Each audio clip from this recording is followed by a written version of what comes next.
Lot of time people end up writing, not answering. You should understand the demand of the question. कई बार आप demand of the question नहीं समझते हैं तो आपको वो आंसर कर पाना मुश्किल होता है. बेसिकली आप थेमेटिकली लिख रहे होते हैं. Hi, there is a very interesting question which often comes up कि ये इतने बड़े एग्ज़ाम में इतने टैलेंटेड लोग एग्ज़ाम देते हैं और बहुत बड़ी बड़ी उनकी उपलब्धियां होती हैं. कुछ 100% वाले लोग होते हैं, कुछ 95%, 98% वाले लोग होते हैं. ऐसा क्या हो जाता है जब वो यूपीएससी के एग्ज़ाम देते हैं और सिविल सर्विस के एग्ज़ाम देते हैं तो जो ऑल इंडिया में जो सबसे ऊपर आते हैं उनके पास लगभग 52%, 53%, 51% के आसपास मार्क्स रहते हैं. ऐसा क्या हो जाता है कि वो सडनली वो उनके स्कोर कम हो जाते हैं? देखो, पहली बात तो ये हमें ध्यान रखनी है कि इसमें चिंता की ज़रूरत नहीं है. अगर यूपीएससी को एक टॉपर चाहिए और बाकी लोगों ने कम लाया है तो जिसका भी हाईएस्ट होगा, चाहे वो 40% पे क्यों ना हो, उसे टॉपर बना दिया जाएगा. इट्स नॉट लाइक कि आपको डिस्टिंक्शन लाने के लिए एक पर्टिकुलर परसेंट से ऊपर लाना होगा, फर्स्ट डिवीज़न लाने के लिए एक पर्टिकुलर परसेंट से ऊपर लाना होगा. ऐसा कुछ भी नहीं है. तो पहली बात तो ये कि इसमें ज़्यादा चिंता करने की ज़रूरत नहीं है. हाँ, लेकिन जिज्ञासु मन तो जिज्ञासु ही होता है, वो तो सोचेगा ही कि ऐसा क्या होता है, कि क्यों होता है कि लोग जिनके इतने ज़्यादा नंबर आते थे वो क्यों कम नंबर लाने लगते हैं, और यूपीएससी के जो इवैल्यूएशन प्रोसेस है उसमें क्या दिक्कत है. कई बार मैंने भी खुद सोचा इस बारे में और मेरे पास कुछ जो समझ में आई है बात, मैं चाहूँगा कि उसको थोड़ा आज आपसे शेयर किया जाए कि वो कौन सी चीज़ें हैं जिसकी वजह से लोगों के अंक कम आते हैं.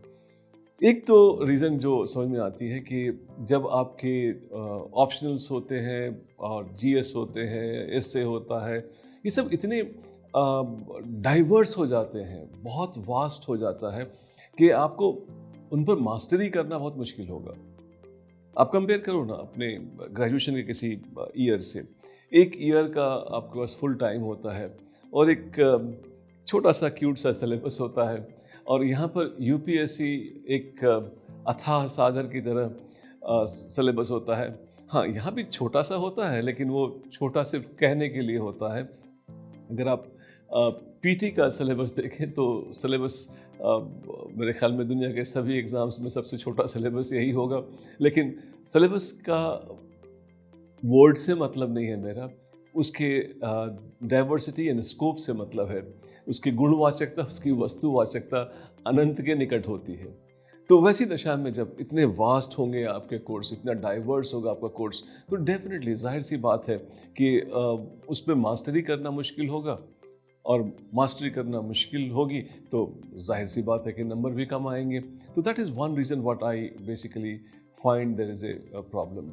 दूसरा प्रॉब्लम जो मैंने महसूस किया है कि आपके जो क्वेश्चंस होते हैं वो बहुत ही बारीक होते हैं. They are very very very delicate questions होते हैं. और जैसा कि हम केजी के क्लासेस में जो हमारे कोर्स हैं उसके अंदर विशेष रूप से इस पर हम ट्रेनिंग देते हैं कि you should understand the demand of the question. कई बार आप डिमांड ऑफ द क्वेश्चन नहीं समझते हैं तो आपको वो आंसर कर पाना मुश्किल होता है. बेसिकली आप थेमेटिकली लिख रहे होते हैं. अगर एक बारीक सा क्वेश्चन मैं आपको बना करके दूं तो आपको पता लगेगा कि क्वेश्चन जैसे कि critically analyze the challenges faced by the initiatives taken to attend the non-performing assets of the nationalized banks in India in the recent time. आपको नॉन परफॉर्मिंग एसेट पता है, नेशनलाइज्ड बैंक पता है, बट अगर देखें इस क्वेश्चन की बारीकी तो इतने ज़्यादा लेयर्स हैं. रिसेंट टाइम भी है, नेशनलाइज्ड बैंक भी है, और क्रिटिकल भी है, एनालाइज भी है. इतने सारे लेयर्स इसमें हो जाते हैं कि क्वेश्चन का डिमांड बहुत ही बारीक हो जाता है. तो lot of time people and up writing, not answering. अगर मैं बोलूं कि एक मोटे तौर पर अगर 150 वर्ड का एक क्वेश्चन है तो कई बार लोग 50 वर्ड और 60 वर्ड आंसर कर रहे होते हैं, और बाकी के 100-90 ऐसे वर्ड्स वो सिर्फ लिख रहे होते हैं. तो जाहिर सी बात है आपको लिखने के नंबर तो मिलेंगे नहीं. आपको नंबर मिलने वाले हैं आंसर करने के लिए। तो जब आप क्वेश्चन की समझ में कमी रहती है तो आंसर ज़ाहिर सी बात है कि वो वहाँ उस रूप में नहीं होता है जिस रूप में डिमांड किया जा रहा होता है। जब उस रूप में आंसर नहीं होता है तो नंबर कम आते हैं। I think you are getting this point. तो एक तो वास्ट है और क्वेश्चन बहुत ही बारीक है, तो दोनों का एक बड़ा ही क्रिटिकल कॉम्बिनेशन बन जाता है जिसकी वजह से किसी को परफॉर्म करके हाई मार्क्स लाना बहुत कठिन हो जाता है। इसके अलावा मतलब स्टोरी वहीं रुकती नहीं है। आप देखें इसके गहराई में और उतरे तो आप पाएंगे कि आपको एक लिमिट दे दिया जाता है। लिमिट भी मतलब बहुत ही विशेष प्रकार का लिमिट मैं कहूँगा दिया जाता है कि आपको एक वर्ड का लिमिट दे दिया गया कि आपको इतने सारे वर्ड में ही कहने हैं बात। अब ये कई बार जो है हम खुले रूप से बोलते हैं, जैसे मैं आपसे अभी खुले रूप से बात कर रहा हूँ, तो खुले रूप से बात करने में कोई कठिनाई नहीं है। मैं कितने ही शब्दों का प्रयोग करूँ कोई ज़्यादा चिंता नहीं है, लेकिन मुझे कह दिया जाए कि आप इतने ही शब्दों में ये एक बात कहना है तो कठिन हो जाता है। कठिन जब और भी हो जाता है जब आपके पास टाइम भी लिमिट कर दिया जाता है। एंड देन आप जाहिर सी बात है कि आपका क्वेश्चन बहुत बारीक है, आपके पास समय सीमित है, शब्दों की सीमा सीमित है, तो वैसी स्थिति में आप बहुत गहराई में उतर करके उसको एक्सप्लेन नहीं कर सकते हैं। और जब बहुत गहराई में उतर कर आप एक्सप्लेन नहीं कर सकते हैं, जाहिर सी बात है बोलने की ज़रूरत नहीं है, अंक कम आते हैं। और इतना ही नहीं, अधिकांशतः जो भी आप लोग तैयारी कर रहे हैं एग्जामिनेशन में, आपके पास तैयारी के लिए बहुत ज़्यादा टाइम नहीं होता है। कोई भी ऐसा व्यक्ति नहीं है जो 5 साल तैयार करने के बाद छठे साल एग्ज़ाम देने जाता है। आप किसी के पास 1 साल, किसी के पास 2 साल, 3 साल ऐसे ही होते हैं तैयारी करने के लिए। आपके पास टाइम कम होता है, आपके पास सिलेबस वास्ट है, क्वेश्चन बहुत ही बारीक पूछे जा रहे हैं, डिमांड और सप्लाई में अंतर हो जाता है। जाहिर सी बात है कि वैसी दशा में अंक कम मिलते हैं। इतना ही नहीं, यूपीएससी जानती है कि वो एक ऐसे व्यक्ति को चुन रही है, एक ऐसे व्यक्ति को सिलेक्ट कर रही है जिसको बहुत ज़्यादा अथॉरिटी एंड पावर मिलने वाला है।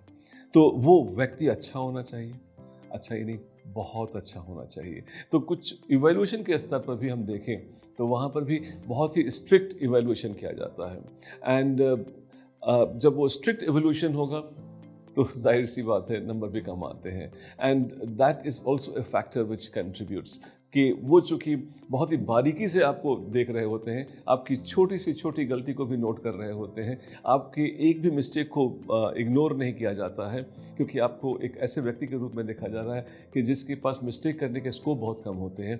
तो यहाँ पर भी अगर आप मिस्टेक कर रहे हैं तो आगे भी मिस्टेक करेंगे, ऐसा सोच कर अगर वो आपके आंसर को इवेलुएट कर रहे हैं तो जाहिर सी बात है जब इसको प्रचलित भाषा में हम स्ट्रिक्ट इवैल्यूएशन कहते हैं, चूँकि स्ट्रिक्ट इवैल्यूएशन है तो जाहिर सी बात है कि आपके अंक कम हो जाते हैं। एक और भी इशू आता है कि आपके पास आंसर्स बहुत सारे लिखने होते हैं, many questions that you have to write. आप देखो कि थोड़े समय में जो एग्ज़ाम होता है, कुछ दिनों में सारे एग्ज़ाम ख़त्म हो जाते हैं, तो उस थोड़े समय में चूँकि every day you are writing in one session so many questions, तो आपका बैलेंस बहुत नहीं बन पाता है।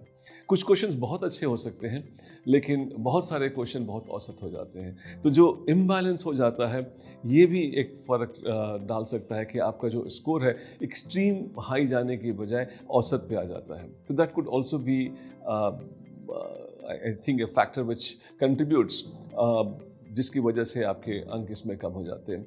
एंड ऑल्सो आपका सिलेबस भी जैसा मैंने बताया थोड़ी देर पहले, सिलेबस भी बहुत सांकेतिक है, बहुत ही इंडिकेटिव है, सिलेबस बहुत स्पेसिफिक नहीं है। क्योंकि आप अभी भी आप देखें, आप पिछले सालों के क्वेश्चन उठाएं और सिलेबस देखें तो सिलेबस एक क्वेश्चन में सिलेबस के क्या अलग अलग पेपर्स के कंपोनेंट होते हैं। मतलब एक क्वेश्चन ऐसा भी हो सकता है जिसमें ज्योग्राफी के भी पुट हो, एथिक्स के भी पुट हो और एडमिनिस्ट्रेशन के भी पुट हो और सोशल इश्यूज़ के भी पुट हो। तो ये सिलेबस की जो आई वुड से डाइल्यूशन है और सिलेबस की जो मिक्सिंग है, ये भी आपके आंसर की क्वालिटी को इफ़ेक्ट करती है। और इतना सब होने के बावजूद भी अगर ये काफ़ी नहीं है तो कई बार ऐसा भी सुनने में आता है कि स्केलिंग भी की जाती है। तो कुल मिलाकर के जो बात आपके सामने आती है कि अगर 50, 52, 53% पर रैंक 1 आ जाता है तो हमें ताज्जुब नहीं होनी चाहिए, हमें कोई आश्चर्य नहीं होना चाहिए। हाँ, इनके नंबर अगर बहुत ज़्यादा आते होते तो मुझे आश्चर्य होता. In fact I would have been more surprised if they were having scores of 90%, 95%. I am absolutely not surprised if they're getting less score. And then चूंकि ये relative है इसलिए ज़्यादा चिंता करने की ज़रूरत नहीं है. And I think आपको भी ज़्यादा चिंता करने की ज़रूरत नहीं है. हाँ, मैंने ये कोशिश ज़रूर किया है अभी कि आप को ये समझ में आ जाए कि इतने नीचे के स्कोर पर कैसे कोई टॉप कर सकता है. टॉप करते हैं, आप भी टॉप करेंगे और my best wishes are always with you.